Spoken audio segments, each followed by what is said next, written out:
ఈ నెల 28 తారీఖు నుండి 500 రూపాయలకే గ్యాస్ సిలిండర్. ఈ 2 పత్రాలు ఉండాలి. అర్హులు వీరే. వెంటనే ఇలా చేయండి.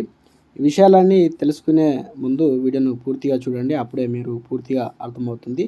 అదేవిధంగా చాలామంది సబ్స్క్రైబ్ చేసుకోకుండా వీడియోని చూస్తున్నారు. దయచేసి ఛానల్ని సబ్స్క్రైబ్ చేసుకోండి. సబ్స్క్రైబ్ చేసుకున్నట్లయితే నేను చేసే ప్రతి అప్డేట్కు నోటిఫికేషన్ రూపంలో వస్తుంది.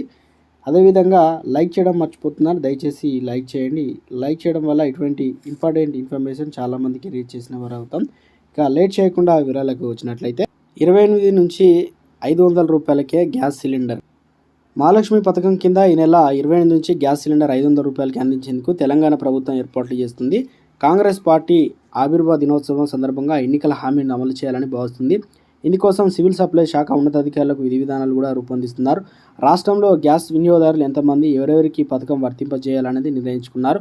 ఈ పథకం అమలు వల్ల రాష్ట్ర వ్యాప్తంగా ఖజానాపై పడే భారం ఎంత అనేది లెక్కలు తీస్తున్నారు.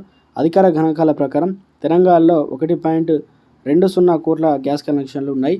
నెల నెల 60 లక్షల సిలిండర్లు సరఫరా అవుతున్నాయి. రాష్ట్రంలోని గ్యాస్ వినియోగదారులందరికీ సబ్సిడీ ఇస్తే ఖజానాపై ఏటా 3,000 కోట్లు భారం పడనుందని అంచనా. అయితే రాష్ట్రంలో మహిళల పేరుతో ఉన్న కనెక్షన్లు సుమారు 70 లక్షలు అయితే ఉన్నాయి.